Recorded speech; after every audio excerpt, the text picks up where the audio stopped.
So hello friends, how are you? I think you are fine. So इस बात को लेकर बहुत ही ज़्यादा आपके जो है कमेंट चल रहे थे, यानी कि बहुत ही ज़्यादा माइंड में कन्फ्यूजन चल रही है कि मैम इंटरव्यू के लिए कोचिंग ले या ना ले, सेल्फ प्रिपरेशन ही सही रहेगी या कोचिंग लेना, क्योंकि फाइनेंशियल कंडीशन सबकी एक जैसी नहीं होती है। तो बहुत सारे इस तरह के, क्योंकि अभी तक इंटरव्यू का रिजल्ट जो आपकी कट ऑफ है वो भी नहीं आई है, ना आपका अभी तक रिजल्ट्स डिक्लेयर हुआ है। तो बहुत सारे बच्चों ने तो अपनी जो कोचिंग लेनी है वो स्टार्ट भी कर दी है।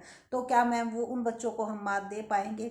इस टाइप के बहुत सारे क्वेश्चंस जो है बच्चों के माइंड में अराइज हो रहे हैं। तो सबसे पहले तो जो ये आपका केवीएस का इंटरव्यू का जो भूत है उसको आप निकालो। इतना मतलब इसको इतना प्रेशराइज, इतना पता नहीं, इतना वो बना दिया है कि इसमें ये आएगा, इसमें वो आएगा, इसमें वो आएगा। और जब आप इंटरव्यू देने जाओगे तब आपको पता चलेगा कि जितने सारे क्वेश्चंस पड़े हैं ना, उनमें से जो आपको पहले आते थे वही क्वेश्चंस का आप जवाब दे पाओगे। क्योंकि किसी को नहीं पता कि उस टाइम पे आपको देखने के बाद, आपके डॉक्यूमेंट्स को देखने के बाद जो इंटरव्यूअर है उसके माइंड में कौन से क्वेश्चन आएंगे। ज़रूरी नहीं है जो क्वेश्चंस की आपको वहाँ पे कोचिंग दी जाएगी, जो क्वेश्चंस आपको बताए जाएंगे वही क्वेश्चन पूछे जाएंगे।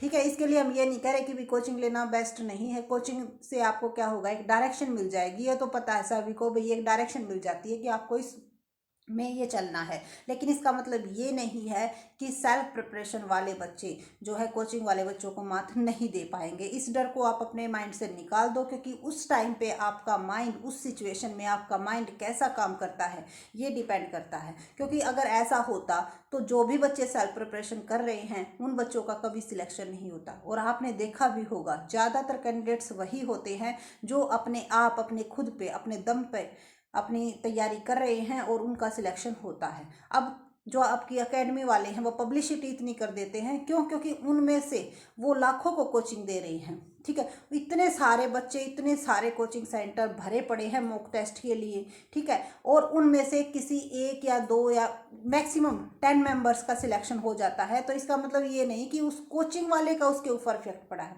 जी नहीं, उसने अपने आप इतनी मेहनत की है। तो इस चीज़ को आप माइंड से निकाल दो। जो आपके माइंड में कन्फ्यूजन चल रही है कि मैम कोचिंग से ही क्या सिलेक्शन होगा, और जो बच्चे कोचिंग लेना, जिन्होंने अभी मॉक टेस्ट स्टार्ट कर दिए हैं, उन बच्चों को हम कैसे मात दे पाएंगे। आपको अपने ऊपर कॉन्फिडेंस होना चाहिए और बस इस बात को लेकर चलो कि आपको अपना जो भी सिलेबस है उसको अच्छे से कवर करना है। उसके साथ साथ कुछ केवीएस की जो नॉलेज है वो होनी चाहिए। और सबसे मेन बात है आपका जो जवाब देने का तरीका है। ऐसा नहीं है कि वहाँ पे 10 क्वेश्चन पूछे जाएंगे और 10 के 10 जवाब अगर आप राइट देते हो तभी आपका सिलेक्शन पक्का है। जी नहीं, कई बार क्या होता है, बहुत सारे क्वेश्चन पूछे जाते हैं लेकिन उनका जवाब देने के बाद भी आपका सिलेक्शन नहीं होता। क्यों नहीं होता? क्योंकि जो इंटरव्यूअर हैं उनको पता चल जाता है कि ये रटे रटाए क्वेश्चंस पर ही क्या कर रहा है, फोकस है इसका मेन। ठीक है, तो इस चीज़ पर ध्यान रखिए। जो आपकी नॉलेज है वो बहुत है, काफ़ी है, उसको आप किस तरह से सामने रिप्रेजेंट करते हो ये। और बार बार मैं यही बात कहती हूँ, सेल्फ कॉन्फिडेंस बहुत ही ज़्यादा मायने रखता है। आप अपना कॉन्फिडेंस वीक मत होने देना कि भाई पता नहीं क्या पूछा जाएगा, किस टाइप के क्वेश्चंस आएंगे। इस चीज़ को आप एक साइड में रख के अपनी तैयारी जम के कीजिएगा और अच्छे से आप उनको मात दे पाओगे। अगर आप ये मान के चलोगे ना कि भाई मेरा तो इंटरव्यू में सिलेक्शन नहीं होगा, तो कोई, चाहे आप कितनी भी कोचिंग ले लो, आपका सिलेक्शन कभी भी नहीं होगा। सबसे पहले माइंड में पॉजिटिविटी होनी चाहिए कि हाँ, क्यों नहीं होगा भाई, उनमें ऐसा क्या बेटर है जो मुझ में नहीं है। ठीक है, तो उनमें ऐसी क्या क्वालिफिकेशन है जो मुझ में नहीं है, ये मान के चलो भाई मैं तो अपने आप में बेस्ट हूँ और बेस्ट दूंगा और मेरा सिलेक्शन पक्का है। तो आपका सिलेक्शन होने से कोई नहीं रोक सकता। क्योंकि अगर स्टार्टिंग में ही आपके माइंड में नेगेटिविटी आ जाती है कि भाई कैसे होगा, पता नहीं, इतने सारे बच्चे कोचिंग ले रहे हैं, इतने सारे बच्चे 24-24 घंटे, 18-18 घंटे लगे रहते हैं, मैं तो इतने घंटे नहीं पढ़ पाती, मेरे से तो हो ही नहीं पाता। तो जब तक ये टेंशन आपके माइंड में चलती रहेगी आप कुछ नहीं कर पाओगे। और जो हमारा जैसे बताया भी था हमने कि कॉन्ट्रैक्चुअल, अगर आपके आसपास कोई केवीएस है तो कॉन्ट्रैक्चुअल की जो वैकेंसी निकलती है वहाँ पे आप इंटरव्यू देके देख भी सकते हो, ताकि आपको पता चल जाए। ना कोई फीस होती है वहाँ पे, एप्लीकेशन फीस कुछ नहीं चार्ज होता है। तो उससे आपको एक आपका एक्सपीरियंस अच्छा रहेगा, आपको पता चल जाएगा किस तरह से आपको जवाब देना है और क्या क्या आप में कमियां है और किस तरह आप रिप्रेजेंट कर पाओगे। तो जो 22 को है, अगर सब कुछ बेस्ट रहा तो हम वहाँ पे जो इंटरव्यू देने जाएंगे, जो भी हमारा एक्सपीरियंस होगा वो आपके साथ ज़रूर शेयर करेंगे कि किस टाइप के क्वेश्चन पूछे गए, क्योंकि KVS का अभी तक एक भी इंटरव्यू फेस नहीं किया है, तो ऐसा कुछ अच्छा खासा एक्सपीरियंस नहीं है उसके बारे में। लेकिन ये है कि बहुतों से पता किया है, तो जैसे इतना मतलब डीपली में क्वेश्चन नहीं पूछा जाता, जहाँ तक हमें पता चला है कि भाई जो डीपली क्वेश्चन है वो इतने ज़्यादा नहीं पूछे जाते। वहाँ पर सिर्फ आपको ये देखा जाता है भाई कॉन्सेप्ट की आपको तो नॉलेज तो है, बट आप बच्चे के सामने किस तरह से रिप्रेजेंट कर पाओगे, आप किस सिचुएशन में कैसे, उस सिचुएशन में कैसे आप हैंडल कर पाओगे। ठीक है, इस चीज़ को देखा जाता है, यानी कि ऑल ओवर आपकी जो स्टडी है उसमें ज़्यादा डीपली नहीं घुसा जाता। ठीक है, तो आप अपने जो डेमो क्लासेस हैं वो जैसे कि मैंने बताया ही था कि आपको मिरर के सामने जो है अच्छे से देखकर प्रैक्टिस करनी है, और उसके साथ साथ आपको अपने जो भी टॉपिक आप पढ़ो, क्योंकि टॉपिक तो आपने पहले पढ़ रखे हैं सारी, जो भी आपका सिलेबस में था, जब आपका एग्ज़ाम हुआ उस टाइम पे आपने सारे सिलेबस में से सब कुछ पढ़ रखा है।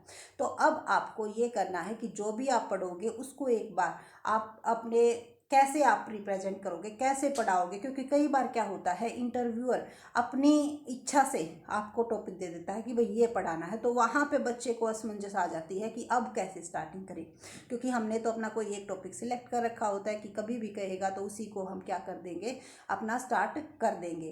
तो इस चीज़ का ज़रूर ध्यान रखिएगा, आप अपने हर एक टॉपिक को जितना भी पढ़ो उसको एक्सप्लेन करके अपने पॉइंटों में, अपने शब्दों में उसको एक्सप्लेन करके देखना। और रही बात हिंदी और इंग्लिश मीडियम की, तो कोई इफेक्ट इस चीज़ का नहीं पड़ता। आप कई बच्चे ऐसे हैं, हम भी ऐसे हैं, ना तो प्रॉपर इंग्लिश में है ना प्रॉपर हिंदी में है, तो इस चीज़ का बिल्कुल भी इफेक्ट नहीं पड़ता। इस इफेक्ट पड़ता है तो आपके पढ़ाने के स्टाइल का, और ये बेस्ट रहता है, बच्चे को समझ में आना चाहिए। आप जहाँ पर आपको इंग्लिश के वर्ड्स की नॉलेज है वहाँ पे आप इंग्लिश के वर्ड्स यूज कीजिए, जहाँ पे आपको हिंदी बोलनी है वहाँ पे आप हिंदी यूज कीजिए।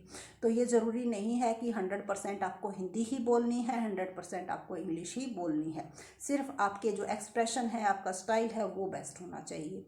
और ये बात अपने दिमाग से निकाल दो, और इसीलिए स्पेशली ये वीडियो बनाई गई थी कि जो बच्चे कोचिंग में लगे हुए हैं वही सिलेक्शन होगा, ये ज़रूरी नहीं है। आप अपनी खुद के दम पर, खुद की मेहनत पर बहुतों को हमने सिलेक्शन लेते हुए देखा है।